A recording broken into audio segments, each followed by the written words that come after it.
Hi, everyone. Judge Andrew Napolitano here for Judging Freedom. Today is Tuesday, November 18th, 2025. Ambassador Charles Freeman will be here with us in just a moment on what do MI6 and the British know about Trump's killings in the Caribbean. But first, this. History tells us every market eventually falls. Currencies collapse. And look at where we are now. 38 trillion in national debt. Stocks at record highs defying gravity. So what happens next? Groceries, gas, housing, everything's going up. And this dollar, it buys less every day. When the system breaks, your stocks won't save you and your dollars won't either. But one thing will: gold. I've said it on my show for years. Gold survives collapse. Central bankers know this and billionaires know it. That's why they're buying more. Is it too late to buy or is it just the right time? Call my friends at Lear Capital to find out. Ask questions, get the free information. There's no pressure, and that's why I buy my gold and silver from Lear. And right now, you can get up to $20,000 in bonus metals with a qualified purchase. Call 800-511-4620 or go to LearJudgeNap.com today. Ambassador Freeman, welcome here, my dear friend. Before we get to MI6 and Venezuela, what do you expect Trump's new Board of Peace, backed by U.S. boots on the ground in Gaza, to accomplish for the United States? Absolutely nothing. And I think the reason the Chinese and Russians did not veto the resolution in the UN endorsing the broad outlines of the so-called peace plan, which really isn't a peace plan, but a pacification program and a Hamas removal program, was that they think this is going to be an absolute disaster for the United States. And why pull American chestnuts out of the fire when we're shoving them in there? So what's going to happen? I mean, first of all, this authorizes a stabilization force in Gaza, and that is premised on the disarmament of Hamas. Hamas is not going to disarm, and it said so. And it would be foolish to disarm, because when it disarms, it gets nothing but additional attacks from the Israelis, who have been practicing mowing the grass, as they call it, for decades in Gaza. Second, it's unrealistic, completely unrealistic, to expect that Arab and Muslim countries will A, pay for the reconstruction of Gaza without the Israelis paying anything for the damage they did, or B, field a force, the purpose of which is to pacify Gaza so that there can be no Palestinian self-determination. Everybody in the world except the United States is now, at least nominally, in favor of Palestinian self-determination, the exception being Israel. Netanyahu said there will be no Palestinian state established. The only reason this resolution was able to pass in the UN Security Council was that there was a sort of veiled reference to the emergence of a future Palestinian state. Israel's totally ruled that out. So this is an utterly unrealistic so-called plan. It hasn't even created a ceasefire in Gaza. The Israelis are still killing people daily on an arbitrary and capricious basis. They're blowing up buildings. They're destroying housing. They're continuing with their program of making Gaza uninhabitable, and if they had their way, uninhabited. The Guardian newspaper reports that since the so-called ceasefire, the IDF forces have destroyed more than 1,500 buildings in Gaza. I didn't know there were 1,500 buildings still standing after the Israeli onslaught in the past 2 years. No, it's you're right. This is not much of a ceasefire at all. Do you see American troops getting involved in hostilities? I guess the idea is not to have them in Gaza, but we're apparently building a huge military base right on the edge of Gaza. And the word is that much of what the Israelis are now doing is in fact directed by the U.S., by the Central Command, which now is regularly in liaison with the Israelis. And there's a lot of complaining in Israel about the forfeiture of Israeli sovereignty. Of course, that's a bit of a canard because everybody knows Israel does not exercise sovereignty in Gaza. It has no legal right to do anything there. It is an occupying force. It has violated every obligation of military occupation, as well as numerous other provisions of international law, and it is avoiding the main issue, which is self-determination for Palestinians, just like self-determination for Israelis. I wonder why Prime Minister Netanyahu felt the need in the past week to deny twice, two different forums, that this proposal, which then was just a proposal, yesterday it was actually passed by the Security Council, that this proposal might lead to a Palestinian state. You have that on one hand, and then the other hand, you have this horrible person, Danny Danon, who's the Israeli, this guy is one character, the Israeli ambassador to the UN, embracing Mike Waltz, the U.S. ambassador to the UN, when this thing passed. Is Netanyahu under heat from the right wing to distance himself from this Security Council resolution? I think he's under pressure from the vast majority of Israelis who don't accept the idea that there can be Palestinian self-determination or a Palestinian state, and never have. The essence of Zionism is to create a state of Israel, which, by the way, doesn't have any firm borders. It just keeps expanding whenever it can, annexing territory without any Palestinian presence at all, if they can get rid of all of them. So he's under pressure from domestic politics to demonstrate that Israel has not given up either its sovereignty or the Zionist dream of ethnic cleansing. How can a country that authorizes genocide, murder, rape, and theft of property be accepted in the international community? Well, the fact is it isn't. It is accepted only in the West at this point, and not everywhere in the West. It is in the UN. It has not been suspended, as South Africa was, for apartheid, which was a far less violent and contemptuous overthrow of international law. It's there. It has a very powerful lobby in the United States. When you see Mike Waltz embracing Danon, that's performative for the lobby. And so the thing is that this is really totally isolating the United States. And the fact that the Chinese and the Russians felt free to just stand aside and let us do this thing in the Security Council is not a triumph of our influence. It's evidence of the ebb of our influence. Interesting. Switching gears to Europe, do the folks running NATO really think they can win this proxy war against Russia? Or can't they sense reality at this point? Well, close encounter with reality does seem to be setting in.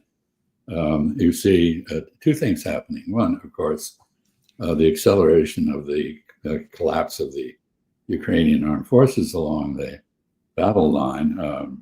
Russian advance is now accelerating, and Ukrainian losses climbing sky high. Ukraine just doesn't have the manpower, person power, if you will, to continue this fight on an effective basis.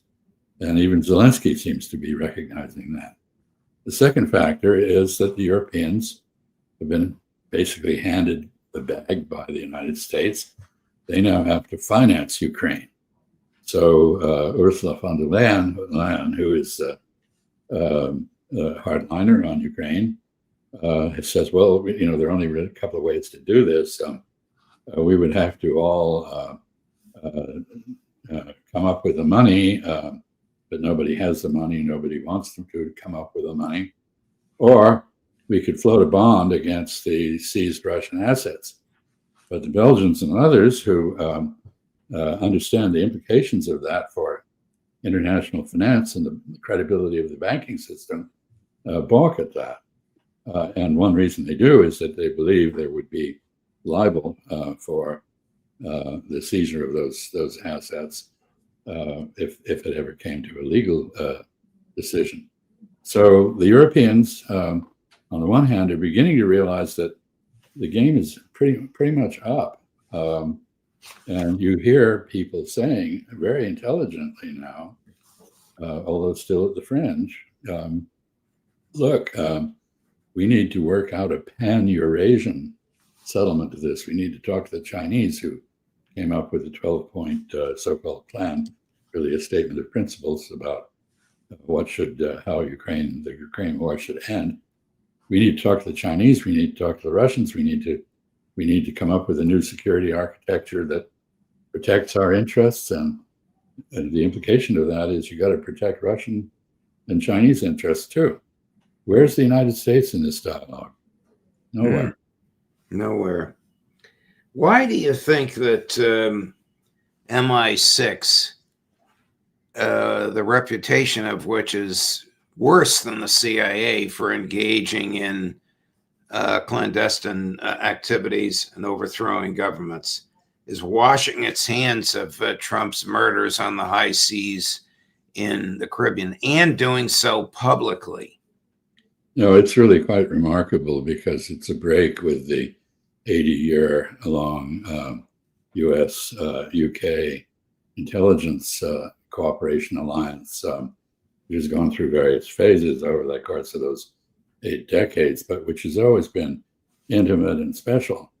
And it is the core of the so-called Five Eyes international espionage machine, the US, the UK, Australia, New Zealand, and Canada.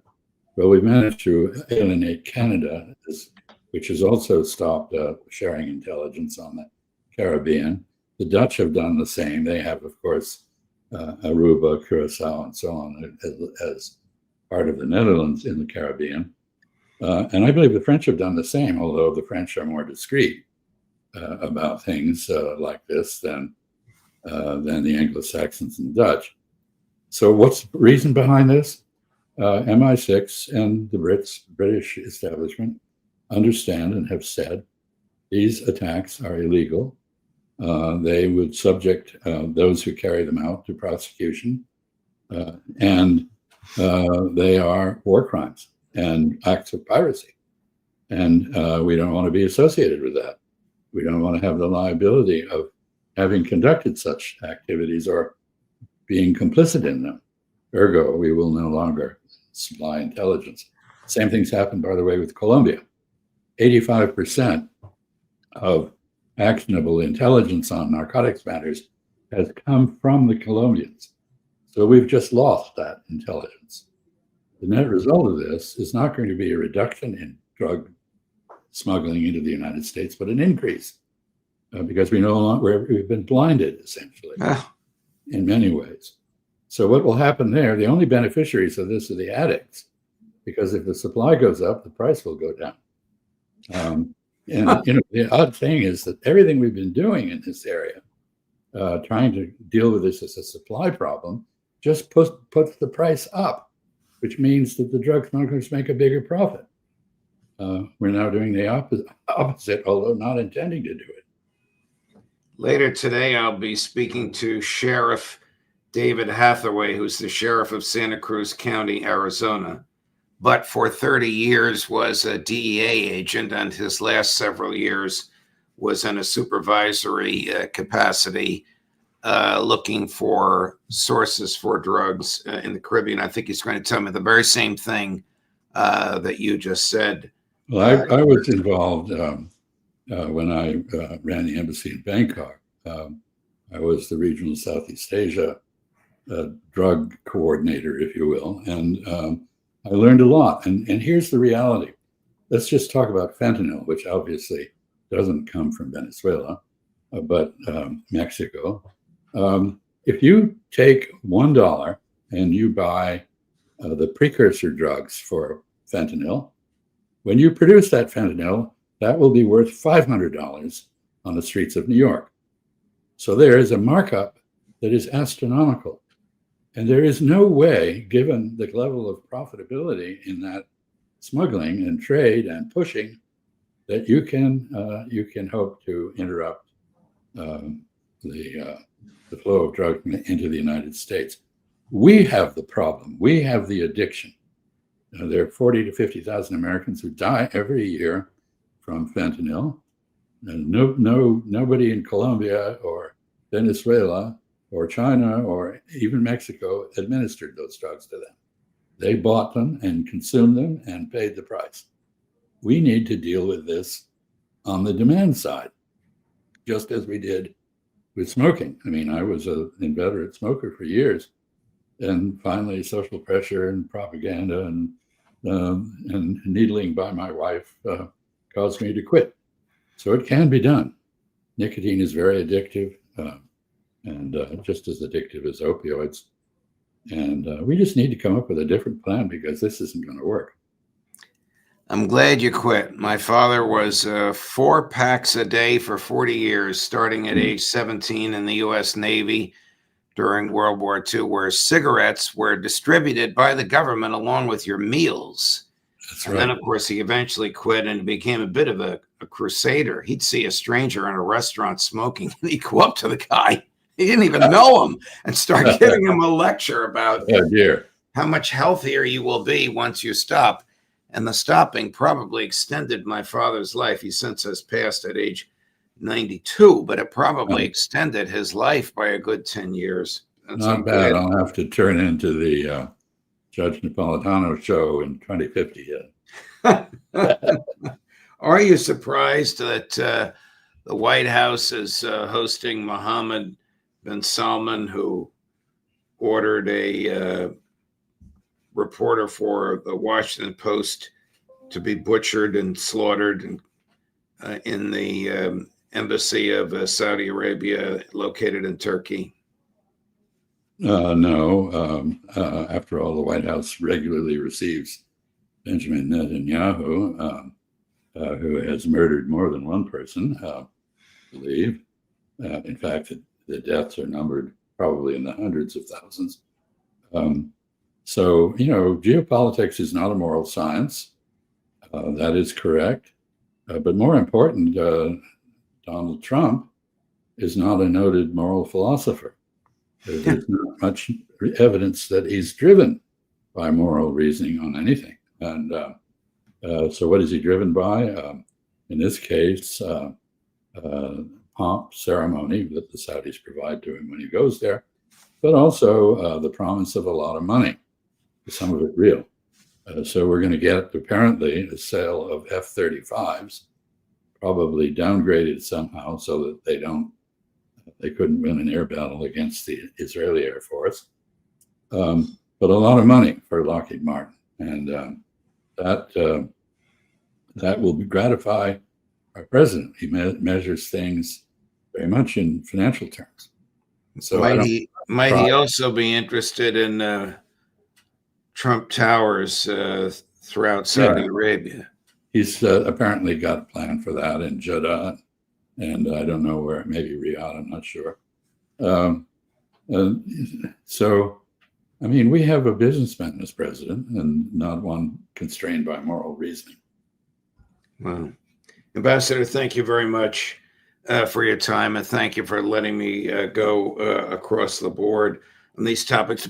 Actually, before we go, how much longer do you think Ukraine can last. I meant to ask you this earlier. Last week, the government fired two of President Zelensky's closest advisors, one of whom, the Minister of Justice was, or I forget if it was Justice or Energy, was a longtime friend of his, because of public corruption. We've known of the corruption for years. All of a sudden, it's on the front pages in Kyiv newspapers. Well, I think those are really two questions. One is, how long is Zelensky going to last? Because there's a lot of pushback against rather credible reports of his own involvement in corruption. And these advisors were very close to him, and the amount of money was significant. And people are fed up with the war and the whole situation, and they may very well take it out on Mr. Zelensky. The second question is, how long will Ukraine be able to resist the Russians? And the answer there is, Ukraine seems to have an inexhaustible supply of bravery and is quite ingenious on the battlefield. But it is up against the wall, and nobody can tell you how long it's going to last.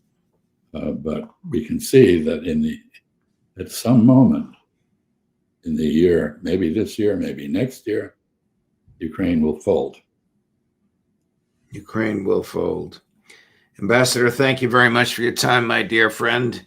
Next week is a short week, but because of Thanksgiving here in the U.S., but we'll look forward to seeing you. Hope so. Okay. Thank you. All the best. Coming up later today at 10 o'clock this morning, Alistair Crook. At 1 o'clock, Sheriff David Hathaway, the former senior official of the Drug Enforcement Administration. At 2 o'clock, Matt Ho. At 3 o'clock, Colonel Karen Kwiatkowski. Josh Napolitano for Judging Freedom.